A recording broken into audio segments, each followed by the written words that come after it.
Malayalam big boss season 8ന്റെ അഗ്നിപരീക്ഷ എന്ന് പറയുന്ന ആ ഷോയുടെ പേരിപ്പോൾ മാറ്റിയിരിക്കുകയാണ്. മറ്റൊരു പുതിയ പേരാണ് ഇപ്പോൾ അതിന് നൽകിയിരിക്കുന്നത്. അത് വേറൊന്നുമല്ല, പ്രതികാര ഷോ. കാരണം മറ്റൊന്നല്ല കേട്ടോ, ജഡ്ജസിന്റെ പ്രതികാരം വീട്ടിലാണ് നമുക്കിപ്പോൾ നിലവിലെ ആ ഷോയിൽ കാണാനായിട്ട് സാധിക്കുന്നത്. മത്സരാർത്ഥികളോടുള്ള പ്രതികാരം അത് എങ്ങനെ തീർക്കാം എന്ന് കാണിച്ചുകൊണ്ട് അവിടെ ജഡ്ജസ് കളിക്കുന്ന ഒരു കളിയൊക്കെയാണ് ഇപ്പൊ നമുക്ക് നിലവിൽ കാണാനായിട്ട് സാധിക്കുന്നത്. ഇനിയിപ്പോ എങ്ങാനും ഈ ഷോക്ക് റേറ്റിംഗ് കൂട്ടാൻ വേണ്ടിയിട്ട് ഇവർ കാണിച്ചു കൂട്ടുന്നതാണോ എന്ന് ചോദിച്ചു കഴിഞ്ഞാൽ അതിന്റെ സത്യാവസ്ഥ എനിക്കറിയില്ല കേട്ടോ. പക്ഷേ നിലവിലെ സാഹചര്യത്തിൽ നമുക്കത് ഇപ്പൊ കാണുന്ന സമയത്ത് ഇവിടെ മത്സരാർത്ഥികളും ജഡ്ജസും തമ്മിലുള്ള ഒരു മത്സരം എന്ന ലെവലിലാണ് ഇപ്പോൾ ടാസ്കുകളും ഗെയിമുകളും മുന്നോട്ട് പോയിക്കൊണ്ടിരിക്കുന്നത്. നമ്മൾ കഴിഞ്ഞ ദിവസം കണ്ടതാണ് അവിടെ ഷാമോനും ഷിജിൻലാലും തമ്മിലുള്ള ആ ഒരു ഫ്രണ്ട്ഷിപ്പ്. അത് നമുക്കും ഇത്തിരി കലിപ്പ് തോന്നിയ ഒരു കാര്യം തന്നെയാണ്. അവരുടെ അടുത്ത് ജഡ്ജസ് 1, 2, 3 തവണ പറഞ്ഞു അങ്ങനെ കളിക്കരുത്, ഇനി നിങ്ങൾ നിങ്ങളുടേതായ കളി കളിക്കൂ എന്ന് പറഞ്ഞപ്പോഴും അവർ ഒരുമിച്ച് നിന്ന് ഗെയിം കളിച്ചത് നമ്മൾ കണ്ടതാണ്.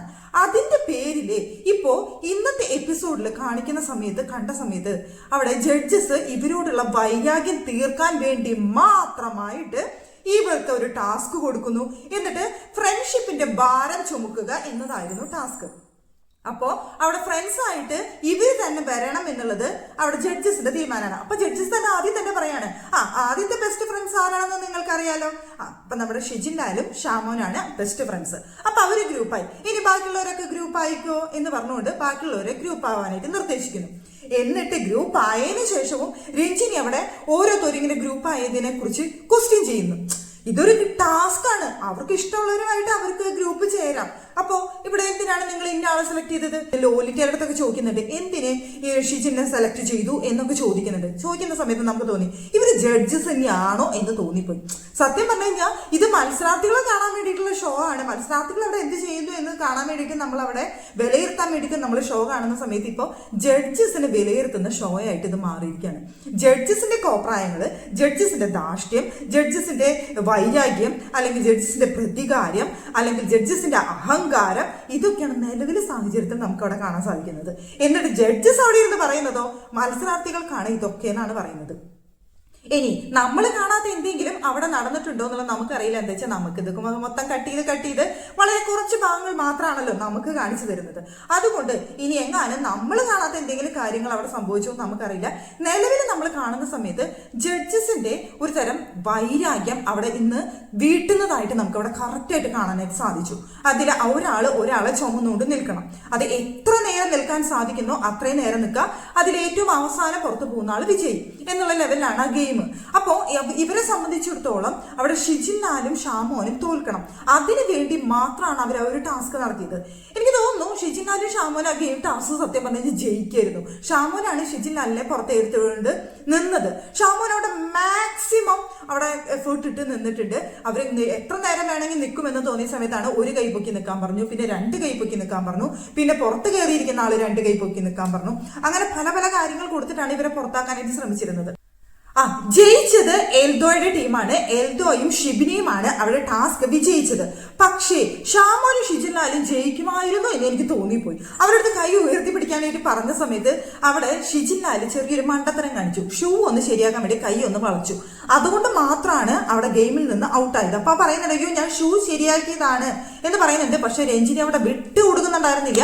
രഞ്ജിനി അവിടെ നിന്നിട്ട് കൈ മടക്കരുതെന്ന് ഞാൻ പറഞ്ഞു, കൈ മടക്കി. അപ്പൊ ഗെയിമിൽ നിന്ന് ഔട്ടായി. അത് എന്തിനു വേണ്ടിയിട്ടാണെങ്കിലും അത് സത്യമാണല്ലോ. അപ്പൊ പിന്നെ ആ ഒരു കാരണങ്ങൾ കൊണ്ട് മാത്രമാണ് ഷാമോൻ അവിടെ പുറത്തായത്. ഇല്ലാന്നുണ്ടെങ്കിൽ അവര് എൽദോനെ ചിലപ്പോൾ കവർ ചെയ്തേനെ. ഇപ്പൊ എൽദോനെ സംബന്ധിച്ചിടത്തോളം ഷിബിനെ പുറത്തിരുത്തിയിട്ട് അല്ലെങ്കിൽ കഴുത്തിലിരുത്തിയിട്ട് നിൽക്കാനായിട്ട് കുറച്ച് പാടുണ്ടായിരുന്നെങ്കിലും ഇവര് പുറത്തായതുകൊണ്ട് മാത്രമാണ് അവർ വിജയിച്ചത് എന്ന് എനിക്ക് തോന്നിപ്പോയി. ചിലപ്പോൾ രണ്ടുപേരും തമ്മിലുള്ള ഒരു മത്സരം അവിടെ ഒരു കടുത്ത മത്സരം തന്നെ ചിലപ്പോൾ നടക്കാമായിരുന്നു എന്ന് എനിക്ക് കണ്ട സമയത്ത് തോന്നി.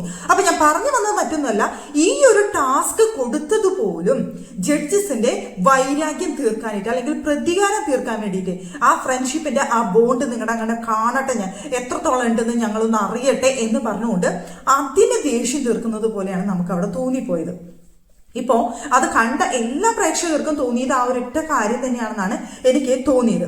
പിന്നെ എന്ന് വെച്ച് കഴിഞ്ഞാൽ അത് കഴിഞ്ഞതിന് ശേഷം അവിടെ ഉണ്ടായിരുന്നത് നമ്മുടെ ബിഗ് ബോസിലൊക്കെ ഉണ്ടാവില്ലേ, നമ്മുടെ ടാസ്കിൽ വെച്ചിട്ട് ഇവരെ സ്ഥാന നിർണയം 1 മുതൽ ഇത്ര വരെ സ്ഥാന നിർണയം. ഇപ്പോൾ എവിടെയുള്ളത് 12 പേരാണല്ലോ. ഈ 12 പേരുടെ സ്ഥാന നിർണയമായിരുന്നു പിന്നീട് ഇവർക്ക് കൊടുത്ത ടാസ്ക് എന്ന് പറയുന്നത്. അപ്പോ എൽദോയും ഷിബിനെയും ഇതിൽ ജയിച്ച ആൾക്കാരായതുകൊണ്ട് ഇവർക്ക് ഒരൊറ്റ സ്ഥാനത്ത് നിൽക്കാമെന്നാണ് ഇവർക്ക് കൊടുത്തിട്ടുണ്ടായിരുന്ന ഒരു കണ്ടീഷൻ. അപ്പൊ ഇവർ 1ാം സ്ഥാനത്തിന് വേണ്ടിയിട്ട് തന്നെയാണ് എൽദോ അവിടെ മത്സരിച്ചത്, ഷിബിനെയും മത്സരിച്ചത്. 1ാം സ്ഥാനത്തിന് വേണ്ടി വേറെയും ഷിജിൻ മത്സരിച്ചിരുന്നു, 1ാം സ്ഥാനത്തിന് അഫിയ മത്സരിച്ചിരുന്നു.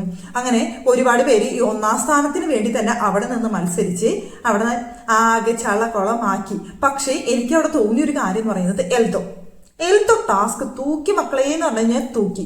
എൽദോയുടെ ആ സംസാരം എന്ന് വെച്ചാൽ എൽദോ ഒരു അധ്യാപകനാണല്ലോ, അപ്പൊ നന്നായിട്ട് ക്ലാസ് എടുക്കാനായിട്ട് അറിയാലോ. ആ ഒരു സംസാരിക്കുന്നതിലുള്ള ക്ലാരിറ്റി ഉണ്ടല്ലോ, ആ ഒരു ക്ലാരിറ്റി എൽദോയുടെ എല്ലാ കാര്യങ്ങളിലും അവിടെ വ്യക്തമായിരുന്നു. എൽദോ പോയിന്റുകൾ ഓരോന്നെടുത്ത് പറഞ്ഞു. 1ാം സ്ഥാനത്തിന് താൻ എന്തുകൊണ്ടാണ് അർഹൻ എന്നുള്ള ഒരു കാര്യം ഉണ്ടല്ലോ, അത് അവിടെ എൽദോ വളരെ ക്ലിയർ ആയിട്ട് ക്ലാരിറ്റി ആയിട്ട് അവിടെ പറയുന്നുണ്ടായിരുന്നു.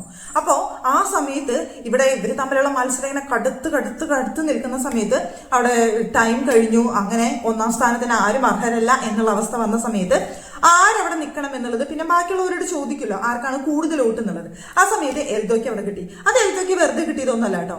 കാരണം എൽദോ അവിടെ ഓരോ പോയിന്റ്സും എടുത്ത് പറഞ്ഞ് തന്റെ സ്ഥാനം അവിടെ വ്യക്തമായിട്ട് ഉറപ്പിക്കാനായിട്ട് എൽദോയ്ക്ക് അവിടെ കഴിഞ്ഞിരുന്നു എന്ന് വേണം പറയാനായിട്ട്. അപ്പൊ ഈ ടാസ്ക് തൂക്കിയത് ആരാന്ന് ചോദിച്ചു കഴിഞ്ഞാൽ എൽദോ ആണ്. എനിക്ക് തോന്നുന്നു ഇപ്പോ ഇത്രയും എപ്പിസോഡുകൾ വെച്ചിട്ട് എൽദോയ്ക്ക് അത്യാവശ്യം ഫാൻ സപ്പോർട്ട് കിട്ടിയിട്ടുണ്ട്. ഇപ്പൊ നിലവിലെ സാഹചര്യത്തിൽ ഏറ്റവും കൂടുതൽ ജനങ്ങൾ എന്താ വെച്ചാൽ ഇതിപ്പോ അഗ്നിപരീക്ഷ എന്ന് പറയുന്ന ഷോ കാണുന്നത് വളരെ കുറച്ച് ആൾക്കാരാണെന്ന് നിങ്ങൾക്ക് അറിയാലോ. ആ കുറച്ച് കാണുന്ന ആൾക്കാരിൽ എനിക്ക് തോന്നുന്നു ഇപ്പൊ എൽദോയ്ക്ക് അത്യാവശ്യം സപ്പോർട്ട് ജനങ്ങളുടെ ഇടയിലുണ്ട്. അത്യാവശ്യം വോട്ടും എൽദോയ്ക്ക് കിട്ടാൻ ചാൻസ് ഉണ്ട്. അപ്പൊ ഞാൻ മനസ്സിലാക്കുന്നത് അനുസരിച്ച് എൽദോ ബിഗ് ബോസിനുള്ളിലേക്ക് കയറാനുള്ള സാധ്യത ഇപ്പൊ എനിക്ക് തോന്നുന്നു ഒരു 90% ഉറപ്പായിരിക്കാണ്. എൽദോ കയറുന്നുള്ള കാര്യത്തിൽ യാതൊരു സംശയവും വേണ്ട. പിന്നെ ആര് കയറും എന്നുള്ള കാര്യത്തിലാണ് പിന്നെ ഒരു ചോദ്യം കിടക്കുന്നത്. ഇപ്പൊ ഇന്ന് അവിടെ മത്സരിക്കുന്ന സമയത്ത് ഷിജിൻലാലൊക്കെ നന്നായിട്ട് 1ാം സ്ഥാനത്തിന് വേണ്ടിയിട്ട് അവിടെ കിടന്ന് മത്സരിക്കുന്ന സമയത്ത് ജഡ്ജസ് അത് ഒട്ടും ഇഷ്ടപ്പെടുന്നുണ്ടായിരുന്നില്ല. ഷിജിൻ ഭയങ്കരമായിട്ട് റൈസ് ആവുന്നുണ്ടായിരുന്നു, ഭയങ്കരമായിട്ട് സംസാരിക്കുന്നുണ്ടായിരുന്നു. അത് ഷിജിനെ നിർത്ത് എന്ന് പറഞ്ഞുകൊണ്ട് ഇവരിവിടുന്ന് ഭയങ്കരമായിട്ട് റൈസ് ആയിട്ട് അവരുടെ അടുത്ത് നിർത്താനായിട്ട് പറയുന്നുണ്ടായിരുന്നു ഷിജിൻലാലിന്റെ അടുത്തൊക്കെ. പക്ഷെ ഷാമോൻ ഇനിയൊരു സീൻ ക്രിയേറ്റ് ചെയ്യണ്ട എന്ന് കരുതിയിട്ടായിരിക്കണം ഷാമോൻ അവിടെ ഒരു 4ാം സ്ഥാനത്ത് പോയിട്ട് നിന്നു. ഇനി എനിക്ക് കൂടുതലൊന്നും ആരോട് ബാധിക്കാനില്ല എന്നുള്ള ലെവലിൽ ഷാമോൻ അവിടെ പോയി മാറി നിൽക്കുന്നുണ്ടായിരുന്നു. എനിക്ക് തോന്നുന്നു ജഡ്ജസിന് ഷാമോന്റെ അടുത്ത് അത്രയും കലിപ്പുണ്ട്. എനിക്ക് തോന്നുന്നു ഷിജിൻലാലിനേക്കാളും കലിപ്പ് ഷാമോന്റെ അടുത്താണ്. എന്നുവെച്ചാൽ ഷാമോൻ അവിടെ ജഡ്ജസിന്റെ അടുത്ത് ചെറുതായിട്ടൊന്ന് എതിർത്ത് സംസാരിക്കുകയും അതുപോലെ തന്നെ ഒരു ഭാവവ്യത്യാസങ്ങളും ഇല്ലാതെ അവിടെ എതിർത്ത് സംസാരിക്കുന്ന സമയത്ത്, അതായത് ജഡ്ജസ് പറയുന്ന സമയത്ത് ഷാമോൻ അവിടെ ഭയങ്കരമായിട്ട് കൂളായിട്ട് നിൽക്കുന്ന ഒരു സീൻ ഉണ്ടായിരുന്നു. അപ്പൊ ഷാമോന്റെ അടുത്ത് മുഖത്ത് നോക്കിയിട്ട് രഞ്ജിനി പറയുന്നുണ്ടായിരുന്നു, മുഖത്ത് നോക്ക്, അഹങ്കാരം നോക്ക്, മുഖത്ത് എക്സ്പ്രഷൻ നോക്ക് എന്നൊക്കെ പറഞ്ഞുകൊണ്ട് രഞ്ജിനി അവിടെ ഭയങ്കരമായിട്ട് സംസാരിക്കുന്നുണ്ടായിരുന്നു. അപ്പൊ ഷാമോന്റെ അടുത്ത് നല്ല കലിപ്പുണ്ട് തോന്നുന്നു. അപ്പൊ കൂടുതൽ സീൻ വഷളാക്കണ്ട എന്ന് തോന്നിയതുകൊണ്ടായിരിക്കണം മറ്റാരായിട്ട് കൂടുതൽ മൽപ്പിടുത്തത്തിന് കാര്യങ്ങൾക്കൊന്നും നിൽക്കാതെ ഷാമോൻ നേരെ തന്നെ പൊസിഷനിൽ പോയി നിന്നു, 4ാം സ്ഥാനത്ത് പോയി നിന്നു. ബാക്കിയുള്ളവരവിടെ ഇടികൂടി പിന്നെ സ്ഥാനങ്ങളിലൊക്കെ പിടിച്ചു നിൽക്കുകയും കാര്യങ്ങളും ഒക്കെ ചെയ്യുന്നുണ്ടായിരുന്നു. പിന്നെ എനിക്ക് നമ്മുടെ എൽദോ കഴിഞ്ഞു കഴിഞ്ഞാൽ പിന്നെ നമുക്ക് അവിടെ ഒരു ബെസ്റ്റ് മത്സരാർത്ഥിയായിട്ട് എനിക്ക് തോന്നിയത് ഒന്ന് ഷിബിനെയാണ്. ഷിബിനയ്ക്ക് നന്നായിട്ട് സംസാരിക്കാനായിട്ട് അറിയാം. ഇവിടെ നമ്മുടെ ബിഗ് ബോസ് എന്ന് പറയുന്ന ഷോയില് അവിടെ ഗെയിമിനൊപ്പം തന്നെ സംസാരിക്കാനുള്ള കഴിവിന് ഭയങ്കര പ്രത്യേകതയുണ്ട്, അല്ലെങ്കിൽ ഭയങ്കര വാല്യൂ ഉണ്ട്. എന്ന് വെച്ചാൽ സംസാരിച്ച ആൾക്കാരുടെ അടുത്ത് അവരുടെ അടുത്ത് പിടിച്ചു നിൽക്കാനായിട്ട് കഴിയണം, സംസാരിക്കുന്നതിൽ ക്ലാരിറ്റി വേണം, സംസാരിക്കുന്നതിൽ പോയിന്റ്സ് പറഞ്ഞ് സംസാരിക്കാനായിട്ട് കഴിയണം. അങ്ങനെയുള്ള കുറച്ച് കാര്യങ്ങളുണ്ട്. എൽദോ കഴിഞ്ഞാൽ എനിക്ക് തോന്നുന്നു അതുള്ളത് ഒന്ന് ഷിബിനയ്ക്കാണ്. ഷിബിനെ നന്നായിട്ട് സംസാരിക്കുന്നുണ്ടായിരുന്നു. ഗെയിമിനെ കുറിച്ചും ടാസ്കുകളെ കുറിച്ചാണെങ്കിലും ഒക്കെ സംസാരിക്കാനായിട്ട് ഷിബിനയ്ക്ക് ഒരു പ്രത്യേക കഴിവുണ്ട്. പിന്നെ ഒരു വാക്ചാതുര്യം ഉണ്ടല്ലോ, അത് നന്നായിട്ട് ഷിബിനയ്ക്കുണ്ട്. അപ്പൊ എനിക്ക് തോന്നുന്നു നെക്സ്റ്റ് ഒരു കണ്ടസ്റ്റന്റ് ആവാൻ സാധ്യതയുള്ള ഒരു മത്സരാർത്ഥി എന്ന് പറയുന്നത് ഷിബിനെയാണ്. പക്ഷെ പ്രേക്ഷകർ എത്രത്തോളം വോട്ട് കിട്ടുന്ന എനിക്കറിയില്ല. എൽദോയിനെ അടുത്ത് ഉള്ള ആ ഒരു പ്രിയം പോലെ ഷിബിനയുടെ അടുത്ത് പ്രിയം ഉണ്ടോ എന്ന് ചോദിച്ചു കഴിഞ്ഞാൽ അത്രയ്ക്ക് ഉറപ്പ് പറയാറായിട്ടില്ല. പക്ഷെ എനിക്ക് തോന്നുന്നു നല്ലൊരു മത്സരാർത്ഥി ആയിരിക്കും ഷിബിന എന്നുള്ള കാര്യത്തിൽ സംശയമില്ല. പിന്നെ 2ാം സ്ഥാനത്ത് നമ്മുടെ വന്നു നിന്നത് ശ്യാമായിരുന്നു. ശ്യാമ് നല്ലൊരു മത്സരാർത്ഥിയായിട്ട് എനിക്ക് തോന്നിയിട്ടുണ്ട്. എന്താണെന്ന് വെച്ച് കഴിഞ്ഞാൽ അത്യാവശ്യം സംസാരിക്കുമ്പോൾ ഒരു ത്രൈനതയുള്ള ഒരു വ്യക്തിയാണ് ശ്യാം എന്നുള്ളത് കൊണ്ട് തന്നെ എല്ലാവരും പെട്ടെന്ന് തന്നെ ശ്രദ്ധിക്കപ്പെടുന്ന ഒരു മത്സരാർത്ഥിയാണ് ശ്യാം. അതുകൊണ്ട് ശ്യാമിന് ഇന്ന് ഞാനൊരു ചാൻസ് അവിടെ കാണുന്നുണ്ട്. പിന്നെ നമ്മുടെ വീട്ടമ്മമാരെ പ്രതിനിധീകരിച്ച് വന്നിരിക്കുന്ന പൂജ, അത് തൊടുമ്പോഴും മിണ്ടുമ്പോഴും പിടിക്കുമ്പോഴൊക്കെ ഇവർ കളിയാക്കുന്ന പോലെ തന്നെ മിണ്ടാപ്പൂച്ച പോലെ ഇരുന്നിട്ട് പെട്ടെന്ന് കരയുന്ന ഒരു ടൈപ്പുമാണ്. പിന്നെ സംസാരിക്കാനായിട്ട് അത്ര ക്ലാരിറ്റിയിൽ കാര്യങ്ങൾ സംസാരിച്ച് അവതരിപ്പിക്കാനുള്ള ഒരു കഴിവുള്ളതായിട്ടും എനിക്ക് തോന്നിയില്ല പൂജ.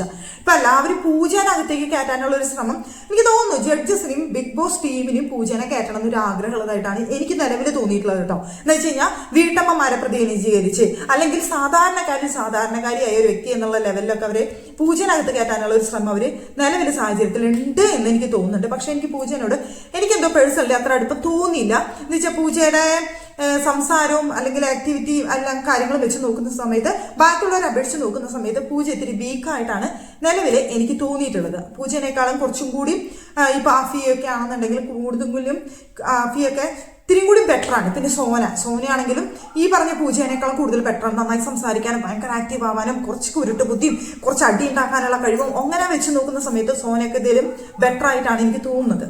അപ്പൊ ഞാൻ പറഞ്ഞു വന്നത് ഇപ്പൊ നമ്മൾ കഴിഞ്ഞ ദിവസം അല്ലെങ്കിൽ ഇന്നിപ്പോ ഏഷ്യനെറ്റിൽ വരുന്നത് അല്ലെങ്കിൽ നമ്മൾ ഇന്നലെ കണ്ട ആ ഒരു ഷോയിൽ അഗ്നിപരീക്ഷ എന്ന് പറയുന്ന ഷോയില് എനിക്ക് ഏറ്റവും കൂടുതൽ തോന്നിയ ഒരു കാര്യം എന്ന് പറയുന്നത് ആടിനെ പട്ടിയാക്കുന്ന ഒരു ഷോ ആയിട്ടാണ് തോന്നിയത്.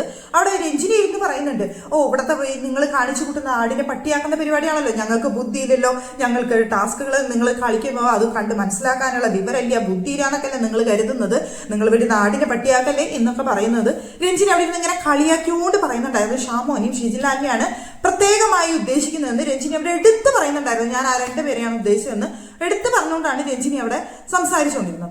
പക്ഷേ എനിക്ക് ഈ രഞ്ജിനി ഇത് പറയുന്ന സമയത്ത് തോന്നിയ കാര്യം എന്താണെന്നറിയോ, നിങ്ങൾ അവിടെ ഇന്ന് മത്സരാർത്ഥികളെടുത്തത് പറയുന്ന സമയത്ത് ഞങ്ങൾ പ്രേക്ഷകരെ ആണ് ഇപ്പൊ ഈ പറയുന്നത് എന്ന് തോന്നിപ്പോയി. അത് കണ്ട സമയത്ത് ഞങ്ങൾക്ക് ആടിനെ പട്ടിയാക്കുന്ന പരിപാടിയാണല്ലോ നിങ്ങൾ ചെയ്തുകൊണ്ടിരിക്കുന്നത്, നിങ്ങൾ അവിടെ കാണിച്ചു കൂട്ടുന്നതൊക്കെ കാണുന്നത് ഞങ്ങളാണല്ലോ, അപ്പൊ കാണാണ്ടിരുന്ന് കഴിഞ്ഞാൽ പ്രശ്നം തീരില്ലേ എന്ന് ചിലപ്പോൾ എല്ലാവരും എന്നോട് പറയും. പക്ഷെ നമുക്ക് ബിഗ് ബോസ് എന്ന് പറയുന്ന ഷോ കാണുന്ന നമ്മുടെ പ്രേക്ഷകർക്ക് നമ്മൾ റിവ്യൂ ചെയ്യുന്ന സമയത്ത് നമുക്കിത് കാണാതിരിക്കാൻ പറ്റില്ലല്ലോ, നമുക്കിത് കണ്ടിട്ട് എങ്ങനെയുണ്ട് എന്ന് റിവ്യൂ ചെയ്തല്ലേ പറ്റൂ. അതുകൊണ്ട് നിലവിൽ കാണുന്നു. അപ്പൊ രഞ്ജിനി പറഞ്ഞതിനോട് ഞാൻ യോജിക്കുന്ന ആടിനെ പട്ടിയാക്കുന്ന പരിപാടി തന്നെയാണ് കേട്ടോ നിങ്ങൾ അവിടെ ചെയ്തുകൊണ്ടിരിക്കുന്നത്. നിങ്ങൾ പറയുന്നുണ്ടായിരുന്നു സൗഹൃദം നിങ്ങളെ നശിപ്പിക്കുന്നു. സൗഹൃദം പൂർണ്ണമായിട്ട് നമ്മളെ നശിപ്പിക്കൊന്നുമില്ല. പക്ഷെ ബിഗ് ബോസ് എന്ന് പറയുന്ന ഷോയില് നമ്മൾ ഒറ്റയ്ക്ക് വിജയിക്കുള്ളൂ. അപ്പൊ ആ സമയത്ത് സൗഹൃദത്തിന് കൂടുതൽ വാല്യൂ കൊടുക്കാതെ നമ്മൾ ഗെയിമിലും ടാസ്കിലും കൂടുതൽ വാല്യൂ കൊടുക്കണം എന്ന് നിങ്ങൾ പറയുന്നത് ശരിയായ കാര്യമാണ്. അവിടെ ഷാമോനും ഷിജിലാലും അത് തെറ്റിച്ചു എന്ന് പറഞ്ഞുകൊണ്ടാണ് നിങ്ങൾ ഇത്ര പ്രതികാര ബുദ്ധി അവരുടെ അടുത്ത് കാണിക്കുന്നത്. പക്ഷേ ചെറിയൊരു വാശിയും ദേഷ്യമൊക്കെ ആവാം. പക്ഷേ ഇങ്ങനെ പ്രതികാരം തീർക്കാൻ വേണ്ടിയിട്ട് അതിന് ഒരു ടാസ്ക് കൊടുക്കുക, അതിനനുസരിച്ച് അവരെങ്ങനെ കളിയാക്കിക്കൊണ്ടിരിക്കുക, സംസാരിച്ചുകൊണ്ടിരിക്കുക, അത് കാണുന്ന സമയത്ത് പ്രേക്ഷകരായ ഞങ്ങൾക്ക് നല്ല ഇറിറ്റേഷനാണ് തോന്നിയത്. ഞങ്ങൾക്കും ജഡ്ജസ് ആയ നിങ്ങളോട് വൈരാഗ്യം തോന്നി എന്ന് പറയുന്നതായിരിക്കും സത്യാവസ്ഥ. അപ്പോ ജഡ്ജസ് ഇനിയെങ്കിലും ഇനിയിപ്പോ ശ്രദ്ധിക്കാനായിട്ടൊന്നുമില്ല, 1 വീക്കും കൂടി ഉള്ളൂ. എന്തായാലും ഈ ആഴ്ച കുറച്ച് പേര് ഔട്ട് ആവുണ്ടാവും. നെക്സ്റ്റ് ആഴ്ച ബിഗ് ബോസിലേക്ക് കയറാനുള്ള ആ ഒരു ഇതായിരിക്കും. എന്തായാലും അതിനുള്ളിൽ നിങ്ങൾ എന്തൊക്കെ കാണിച്ചു കൂട്ടും, ആരൊക്കെ കയറ്റിവിടും, വോട്ടിനനുസരിച്ചാണ് എന്നൊന്നും അറിയില്ല. എന്നിരുന്നാൽ പോലും അവിടെ യോഗ്യതയുള്ള മത്സരാർത്ഥികളെ കടത്തിവിടണേ. നിങ്ങളുടെ വൈരാഗ്യം വെച്ചിട്ട് നിങ്ങൾക്ക് വേണ്ട എന്ന് തോന്നുന്നവരെ വിളിച്ച് പുറത്താക്കരുത് എന്നൊരു കാര്യം മാത്രമാണ് എനിക്ക് ഇക്കാര്യത്തിൽ പറയാനുള്ളത്.